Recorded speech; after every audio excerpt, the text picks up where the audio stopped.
गंजाम जिला घरोई बस मालिक संघ ब्रह्मपुर 4 नंबर जोन बंधु मिलन। गंजाम जिला ब्रह्मपुर स्थित स्थानीय इंजीनियर स्कूल निकटरे थिबा रेभिन्यू आईवी सभागृह रे गंजाम जिला घरोई बस मालिक संघ ब्रह्मपुर जोन 4 बंधु मिलन कार्यक्रम अनुष्ठित होई जायछि। एही कार्यक्रम रे संघर विभिन्न समस्या उपरे आलोचना होइथिला। एथिरे गंजाम जिला घरोई बस मालिक संघर साधारण संपादक सुभाष चंद्र पट्टनायक, उपसभापति अतुल कुमार बेहेरा, राज्य बस मालिक संघ जोन 4 संपादक संतोष कुमार पल्लेई, स्थानीय बस संपादक अक्षय कुमार पाणिग्राही प्रमुख उपस्थित थिले। एही साधारण सभारे 2टी बस स्टाण्डर प्रस्ताव को जोन 4 गंजाम जिला घरोई बस मालिक संघ पक्षरु स्वागत करा जायथिला। 2 गोटी बस स्टाण्ड रे यात्री मानक मौलिक सुविधा पाई संघ पक्षरु सरकार को निवेदन करा जायथिला। यात्री मानक पाई शौचालय, आलोकीकरण, महिला मानक पाई सुरक्षा, बस कर्मचारी मानक पाई सबु सुविधा, बस स्टाण्ड रे यात्री सुरक्षा निमंते पुलिस फांडी समेत समस्त मौलिक सुविधा पाई संघ पक्षरु दाबी करा जायछि।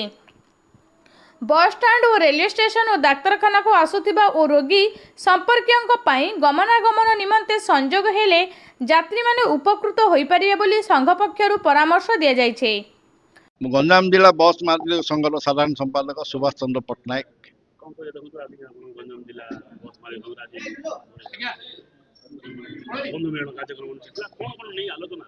आमर फास्ट प्रथम आमर थिला जे जो बस स्टैंड पाई जो दिबा आसिया पाई जो प्रॉब्लम होची कारण जो द्वारा कि आमर ओवर ब्रिज पाई आमर ओवर ब्रिज सरकार जो कले सेटा स्वागत योग्य पदक्षेप सेटा मध्ये बस मालिक संघ फुल कोऑपरेट करछि ताहेरे मध्ये आमे शामिल होटु करछि। ता सत्य मध्ये आमर निज व्यापार को जेमिति बंचेउ आम व्यापार किनि शुरू करबो सेही पई मध्ये सरकार को अनुरोध करछु तांकर जिंसटा को ताके निजे करंतु प्लस आम व्यापार कथा मध्ये चिंता करंतु बुझले सी जेते बेले जहा चाहिबे आमे तांका सहित शामिल होबु बाध्य होबु मात्र सी मध्ये आम व्यापार बाणिज्य पे आम आक्षेप करी बा ये करी देखंतु।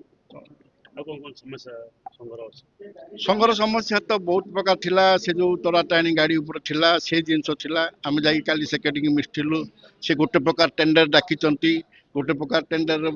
इश्यू होईची से विषय मध्ये हम प्रस्ताव कलु अन्य प्रस्ताव कलु हमर मेन पॉइंट थिला बस स्टैंड ऊपर तब आमे जेतल आस्का भंडर पई जो सरकार गोटे बस स्टैंड भी टेम्पोररी कहिचंती हमर कटक भुवनेश्वर पालाखेमुंडी इच्छापुर पई मध्ये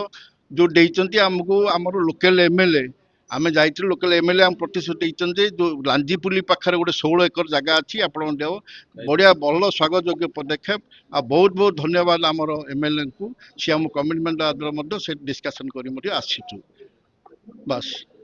संतोष कुमार पल्लेई जोन 4 संपादक राज्य बस मालिक संघ। गंजाम जिला घरे बस मालिक संघ आज बंधु मिलन कार्यक्रम होइला कोन नै आलोचना दिला आज हमर गेट बाजार थे जो ओभरब्रिज तैयारी होगा जाऊँगी ता फल आमर बस मान केमती ट्राफिक समस्या न होगापाई प्रशासन आमको गोटे प्रस्ताव देते जे आमको फास्ट गेट पाखे गोटे बस स्टाण्ड देवे पुणी एपटे आम प्रस्ताव देलु जे आमर भुवनेश्वर गजपति जिला और आंध्रपटे जो गाड़ी जाऊँगी पुराना बस स्टाण्ड ही चालू कम बुलेगी किंतु प्रशासन जदि बर्तमान लांजीपल्ली पाखे किसी सरकारी जगह देवतर जगह को देकी बस स्टाण्ड करे आम से भी सहयोग करूँ। द्वितीय कथा है जो 2टा बस स्टैंड रहा रेलवे स्टेशन जी ये समस्त को संजोग करने आमको उपयुक्त टाउन बस दि जाऊ 2टा जगह बस स्टैंड रे आमर पब्लिक टॉयलेट ठू आरंभ करी आलोकीकरण जल 24 घंटा सुविधा जहाँ जहाँ दरकार से प्रशासन करा जाऊ तापर आम आलोचना कलु सरकार को आपण माध्यम जनइलु आम भी प्रशासन को कहूँ जहाँ कर आलोचना करा आमर 2टा बस स्टैंड घरोकरण न करा आम बस संघ को बुझापी दि जाऊ नचे तो प्रशासन पाखे से बस स्टैंड रो जोटा कि आंटी सोशल तैयारी एति आमर आपण माध्यम सरकार को अनुरोध। ब्रह्मपुर रूबी बेहेरा का रिपोर्ट लोकल न्यूज 7।